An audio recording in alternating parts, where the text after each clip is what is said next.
최고위원회의를 존경하는 국민 여러분 그리고 당원 여러분, 어제 헌법재판소에서 열린 윤석열 대통령 탄핵심판 제4차 변론에서는 계엄 포고령 작성의 배경이 집중적으로 다뤄졌습니다.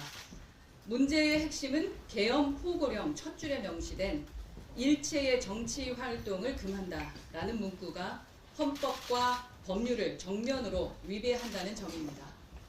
헌법과 법률 어디에도 국회의 활동을 금지할 근거는 없습니다. 그러나 윤석열 대통령과 김용현 전 국방부 장관은 이를 자의적으로 해석해 비상계엄을 선포했습니다. 본인들도 위법성을 인지하고 있었던 듯 이제 와서 의원이 아니라 요원을 끌어내라 한 것이라는 말장난을 하고 있습니다.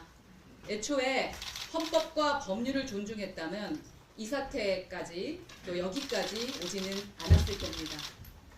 국가에는 헌법과 법률이 있고 정당에는 당헌과 당규가 있습니다. 어제 중앙선거관리위원회는 천하람 원내대표를 비롯한 이른바 참칭 최고위가 신청한 온라인 투표 이용 신청을 반려했습니다. 천 원내대표가 정당한 신청권자가 아니라는 이유에서입니다. 선관위는 현재 정당법상 개혁신당의 당대표는 허은하이며 정식으로 당대표 변경 신청이 이루어지지 않았기 때문에 허 대표만이 온라인 투표 이용을 신청할 수 있다라고 밝혔습니다. 즉 선관위조차 천하람 의원이 가짜 당대표 직무대행이며 그가 구성한 최고위가 참칭 최고위임을 공식적으로 인정한 것입니다. 헌법과 법률, 당헌당규에 어떤 근거도 없이 주민소환법을 준용했다며 자의적으로 규칙을 해석해서 당대표 직무대행을 참칭하고 있는 천하람 원내대표는 사소한 절차 위반이라면서 자신의 불법적인 행태를 합리화하고 있지만 민주주의는 절차를 존중하는 데서부터 시작합니다. 정당의 대표를 끌어내리기 위해서라면 헌법과 당헌당규까지 무시할 수 있다고 생각하는 그 행태야말로 가장 위험한 독선입니다. 어제 선관위가 K보팅 시스템 이용 신청을 원천 무효로 취소한 것도 같은 맥락입니다. 정당한 신청권자가 아니라는 이유로 국가기관이 첫 제동을 건 겁니다. 그동안 당대표실은 반복해서 경고해왔습니다. 당헌과 당규를 무시한 채 불법적으로 진행하는 모든 과정은 결국 인정받지 못할 것이고 정당한 민주적 절차만이 해결책이라는 점을 말씀드렸습니다. 그러나 천 원내대표와 그 세력은 자신들의 영향력을 무기 삼아 폭력적인 방식으로 당을 장악하려고 하고 있습니다. 그러나 우리 개혁신당은 힘 있는 사람이 때리면 맞아야 하는 폭력 집단이 아닙니다. 민주주의는 힘이 아니라 원칙과 절차로 지켜지는 겁니다. 개혁신당은 대한민국의 법치국가 원칙을 존중하는 민주정당이어야 합니다. 어제 헌법재판소와 중앙선거관리위원회 두 헌법기관은 우리에게 중요한 교훈을 남겼습니다.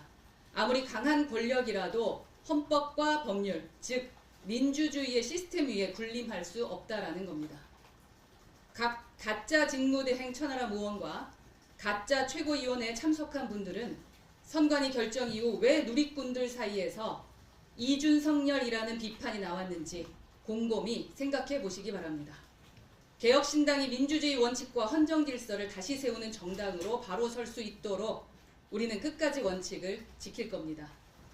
그리고 마지막으로 사무처 직원들에게 고합니다. 1월 15일 공문으로 업무 복귀와 관련하여 복귀 지시하였습니다. 그리고 책임을 묻겠다라고 저도 또한 사무총장도 안내해드렸습니다. 마지막으로 오늘 이 170호에서 열리는 정상적인 최고위원회의를 진행하면 된다라고 말씀드렸음에도 불구하고 여전히 아무도 한 분 오셨네요. 아무도 그 외에 보이지 않습니다. 보름 이상 당무를 거부하고 계신 겁니다. 이제 더 이상 국민의 세금을 우롱하는 행태는 용납될 수 없습니다. 오늘 당장 복귀하십시오. 마지막으로 드리는 말씀입니다.